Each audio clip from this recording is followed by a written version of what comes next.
जय हिंद दोस्तों। आज के इस इम्पॉर्टेंट लेक्चर में हम सभी डिस्कस करेंगे 13 जून 2026 के डेली करंट अफेयर्स को। तो आप इस पूरे लेक्चर को बहुत ही ध्यान से लास्ट तक जरूर देखिएगा। लास्ट में आपसे क्वेश्चन पूछा जाएगा जिसका आंसर कमेंट बॉक्स में बताना है। तो चलिए आज के पहले और इम्पॉर्टेंट क्वेश्चन को डिस्कस करते हैं। पहला क्वेश्चन है, जसपाल राणा कौन थे जिनका निधन हो गया है? आंसर हो जाएगा शूटर। तो भारत के प्रसिद्ध शूटर जसपाल राणा जी का हाल ही में निधन हुआ है 12 जून 2026 को। वो एक निशानेबाज भी थे और कोच भी थे। उन्होंने एशियाई खेलों और कॉमनवेल्थ खेलों में कुल 23 मेडल जीते हैं। उन्होंने डबल ओलंपिक पदक विजेता मनु भाकर को कोचिंग भी दी है। ठीक है, यानी कि वो मनु भाकर के कोच भी रहे हैं। उन्हें भारत सरकार के द्वारा 1994 में अर्जुन पुरस्कार, 1997 में पद्मश्री और कोचिंग के लिए 2020 में द्रोणाचार्य पुरस्कार से भी सम्मानित किया गया था। हाल ही में हुए निधन डिस्कस करते हैं। तो प्रख्यात फोटो पत्रकार रघु राय का निधन हुआ है और बीकाजी के चेयरमैन शिव रतन अग्रवाल का निधन हुआ है। पूर्व मुख्यमंत्री आंध्र प्रदेश के एन भास्कर राव का निधन हुआ है। प्रसिद्ध प्राणी विज्ञानी डेसमंड मॉरिस का निधन हुआ है। बास्केटबॉल दिग्गज ऑस्कर स्मिथ का निधन हुआ है और भारत की प्रसिद्ध गायिका और पद्म विभूषण आशा भोसले जी का निधन हुआ है। कारगिल युद्ध के बहादुर सैनिक कर्नल सोनम वांगचुक का निधन हुआ है। सबसे उम्रदराज टेस्ट क्रिकेटर सीडी गोपीनाथ का निधन हुआ है। इसके अलावा पूर्व केंद्रीय मंत्री मोहसिना किदवई का भी हाल ही में निधन हुआ है। दोस्तों, आप स्टडी करके ऐप को इंस्टॉल कर लें, ई बुक वाले सेक्शन पर जाएं और मंथली करेंट अफेयर्स की ई बुक आप यहां से प्राप्त कर सकते हैं, हिंदी और इंग्लिश दोनों मीडियम में। ठीक है, तो यहां पर आपको ई बुक मिल जाएगी, तो इसको आप प्राप्त कर लीजिएगा। चलिए अगले क्वेश्चन को डिस्कस करते हैं। वैश्विक शांति सूचकांक 2026 में पहला स्थान किसने हासिल किया है? आंसर हो जाएगा आइसलैंड। तो अभी हाल ही में वैश्विक शांति सूचकांक 2026 जारी किया गया है Institute for Economics and Peace के द्वारा। 163 देश इसमें शामिल थे। आइसलैंड टॉप पर रहा है, लगातार 19वें वर्ष ये टॉप पर रहा है। अगर हम दुनिया के 10 शांतिपूर्ण देशों की बात करें तो इसमें आइसलैंड पहले, न्यूजीलैंड दूसरे, स्विट्जरलैंड तीसरे, स्लोवेनिया चौथे, आयरलैंड पाँचवें, ऑस्ट्रिया छठे, पुर्तगाल सातवें, सिंगापुर आठवें, फिनलैंड नौवें और जापान 10वें स्थान पर रहा है। और सबसे कम शांति किन देशों में बताई गई है इस इंडेक्स में? रूस में, यानी सबसे निचले स्थान पर रूस है, फिर सूडान, फिर DR कॉन्गो, फिर यूक्रेन और फिर इजराइल। भारत को 127वां स्थान दिया गया है, जबकि 2025 में भारत 115वें स्थान पर रहा है। साउथ एशिया की बात करें तो भूटान 16वें नंबर पर है और श्रीलंका 67वें नंबर पर है। नेपाल 111वें नंबर पर है। बांग्लादेश 117वें नंबर पर है।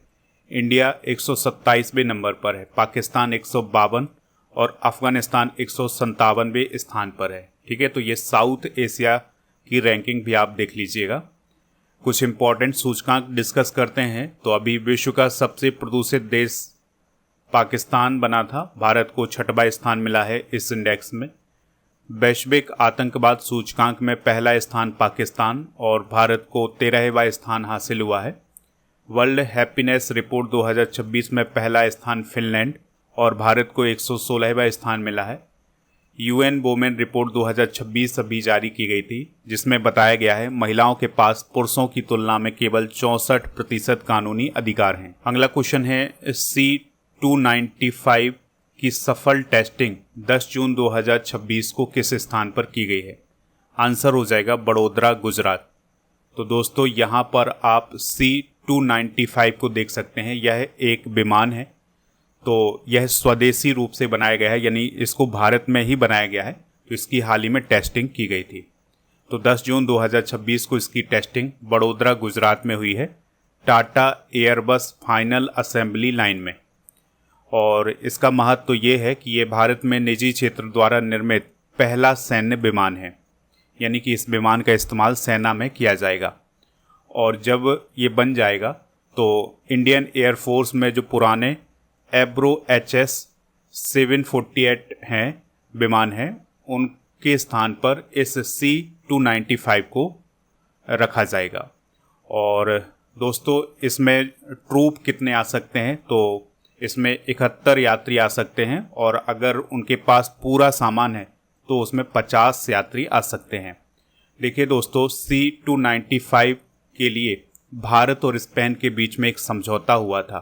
ठीक है, तो स्पेन की जो कंपनी है एयरबस डिफेंस एंड स्पेस और भारत की टाटा एडवांस सिस्टम लिमिटेड, तो इन दोनों के बीच में एक समझौता हुआ था। तो इस समझौते के तहत 56 विमान बनाए जाने हैं। तो 16 विमान स्पेन में बनेंगे और वो तैयार होकर के भारत में आएंगे। ठीक है, यानी 16 विमान स्पेन में ही बनना है और बाकी विमान जो बचे हुए 40 विमान हैं ये भारत में बनाए जाएंगे। ठीक है, ये बात आप नोट कर लीजिएगा। अगला क्वेश्चन है, टाइम मैगजीन की टॉप 100 स्पोर्ट्स पर्सन लिस्ट में शामिल भारतीय क्रिकेटर कौन है? आंसर हो जाएगा स्मृति मंधाना। तो हाल ही में टाइम मैगजीन की टॉप 100 स्पोर्ट्स पर्सन लिस्ट जारी की गई है, तो उसमें भारत की स्मृति मंधाना शामिल हैं। ठीक है, तो भारतीय क्रिकेटर स्मृति मंधाना टॉप 100 में शामिल हैं। और इस मैगजीन में NBA बास्केटबॉल के चैंपियन लेब्रन जेम्स को जगह मिली है। इसके अलावा लियोनेल मेसी, क्रिस्टियानो रोनाल्डो और एर्लिंग हालैंड, ये सभी खिलाड़ी इसमें शामिल हैं। अगला क्वेश्चन है, वीमेंस T20 वर्ल्ड कप 2026 की मेज़बानी कौन सा देश कर रहा है या कौन कर रहा है? तो इंग्लैंड और वेल्स में वीमेंस T20 वर्ल्ड कप 2026 आयोजित किया जा रहा है। 33 मैच इसमें खेले जाएंगे। 12 जून से इसकी स्टार्टिंग हुई है, 5 जुलाई को इसका फाइनल होगा। कुल 12 टीमें हैं इसमें। ठीक है, यानी पहले 10 टीमें हुआ करती थी, इस बार 12 टीमें हैं और फाइनल 5 जुलाई को होगा लॉर्ड्स लंदन में। डिफेंडिंग चैंपियन कौन है? तो 2024 की विजेता है न्यूजीलैंड। सबसे सफल टीम कौन है? तो वो है ऑस्ट्रेलिया, जिसने 6 बार इस खिताब को जीता है। दोस्तों 2024 से 26 के जो ICC इवेंट हैं उनके विजेता देखते हैं। तो 2024 में जो ICC mains T20 world cup हुआ था उसका विजेता भारत, उप विजेता दक्षिण अफ्रीका। 2024 में ICC women's T20 world cup हुआ था, न्यूजीलैंड इसका विजेता, ऑस्ट्रेलिया उप विजेता। 2025 में ICC चैंपियंस ट्रॉफी हुई थी, उसका विजेता भारत, न्यूजीलैंड उप विजेता। 2025 में जो ICC women's ODI world cup हुआ था उसका विजेता भारत, ऑस्ट्रेलिया उप विजेता रहा है। 2026 में ICC mains T20 world cup हुआ है, इसका विजेता भारत, न्यूजीलैंड उप विजेता रहा है। अगला क्वेश्चन है, भारत ने फिलिस्तीनी शरणार्थियों यानी रेफ्यूजीज के लिए किस संयुक्त राष्ट्र एजेंसी को $2.5 मिलियन की सहायता देने की घोषणा की है? आंसर हो जाएगा UNRWA। ठीक है, तो भारत फिलिस्तीनी शरणार्थियों की मदद करने के लिए $2.5 मिलियन की मदद करेगा। ठीक है, भारत ये मदद United nation relief and works agency for Palestine refugee in the near east को देगा। ठीक है, और दोस्तों UNRWA जो संस्था है ये संयुक्त राष्ट्र की प्रमुख एजेंसी है और ये Gaza, West Bank, Jordan, Lebanon, Syria में रह रहे लाखों फिलिस्तीनी शरणार्थियों को शिक्षा, स्वास्थ्य, राहत और सामाजिक सेवाएं प्रदान करता है। ठीक है, और ये जो भारत के द्वारा फंडिंग दी जा रही है इसका उपयोग फिलिस्तीनी शरणार्थियों की शिक्षा, स्वास्थ्य सेवा, राहत, सामाजिक कल्याण जैसी ज़रूरतों को पूरा करने में किया जाएगा। दोस्तों अगर हम बात करें UNRWA की तो इसका फुल फॉर्म होता है United nation relief and works agency for Palestine refugees. इसका मुख्यालय अमान जॉर्डन में है, बाकी और जगह भी इसके कुछ केंद्र हैं और 1949 में इसकी स्थापना हुई थी। इसका काम है फिलिस्तीनी शरणार्थियों को शिक्षा, स्वास्थ्य, राहत और सामाजिक सेवाएं प्रदान करना।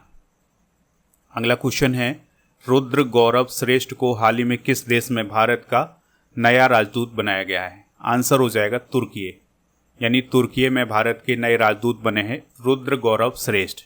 अभी तक वो ईरान में भारत के राजदूत थे, अब वो तुर्की में भारत के राजदूत बनेंगे। तुर्की की राजधानी है अंकारा और रेचेप तैयब एर्दोगन यहाँ के राष्ट्रपति हैं। तुर्की लीरा यहाँ की करेंसी है। पड़ोसी देश की बात करें तो Armenia, Azerbaijan, Bulgaria, Georgia, Greece, Iran, Iraq और सीरिया ये इसके पड़ोसी देश हैं। हाल ही में नियुक्त राजदूत भी एक बार देखते हैं।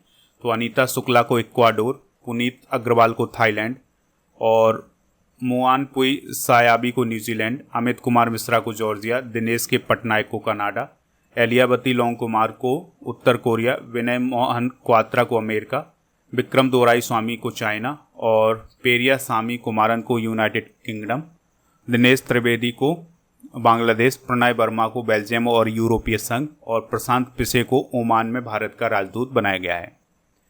अगला क्वेश्चन है, हाल ही में 47 वर्ष की आयु में किस थाई राजकुमारी का निधन हो गया है, यानी थाईलैंड की राजकुमारी का निधन हो गया है।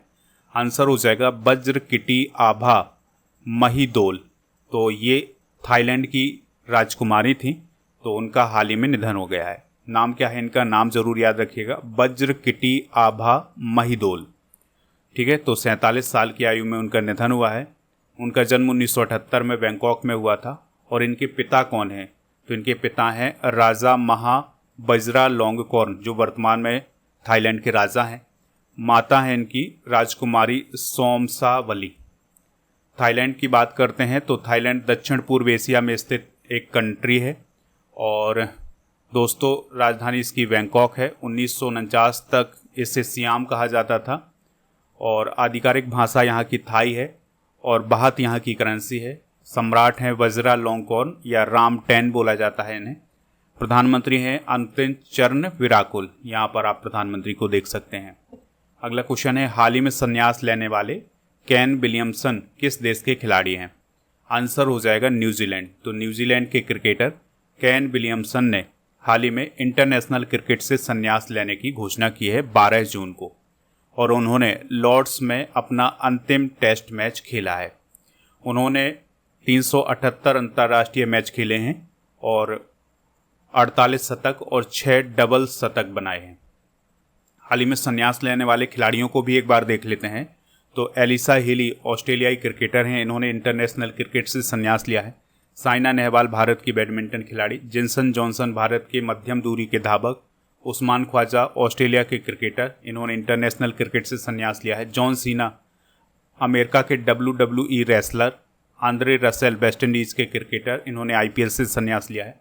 केन विलियमसन ने कुछ समय पहले T20 क्रिकेट से संन्यास लिया था। रोहन बोपन्ना भारत के टेनिस खिलाड़ी हैं और क्रिस वोक्स इंग्लैंड के क्रिकेटर हैं, इन्होंने इंटरनेशनल क्रिकेट से संन्यास लिया है। जॉर्जिया बुस्केट्स स्पेन के फुटबॉलर हैं, इन्होंने संन्यास लिया है। और गुरजंत सिंह ये भारत के हॉकी खिलाड़ी हैं, तो इन्होंने भी कुछ समय पहले संन्यास की घोषणा की थी हॉकी से।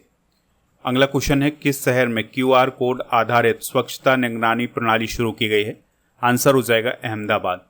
तो अहमदाबाद में जो स्ट्रीट फूड वेंडर्स होंगे उन पर एक QR कोड लगा होगा और जो ग्राहक होंगे वो QR कोड को स्कैन करेंगे और स्कैन करके उस दुकान की स्वच्छता को रेटिंग प्रदान करेंगे। तो जिनकी रेटिंग खराब होगी उन पर कार्रवाई भी की जाएगी। ठीक है, तो ग्राहक अब QR कोड स्कैन करके भोजन की गुणवत्ता, सफाई और सेवा पर रेटिंग दे सकते हैं। अगर कम रेटिंग आती है तो उस पर कार्रवाई भी होगी।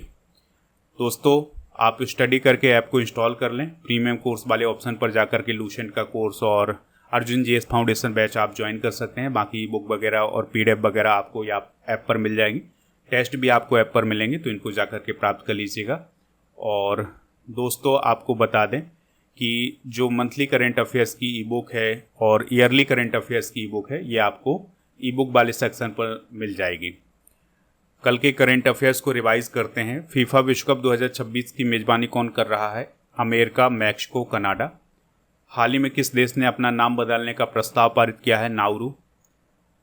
और भारत में निपाह वायरस का प्रकोप हाल ही में कहाँ पर देखा गया है। केरल।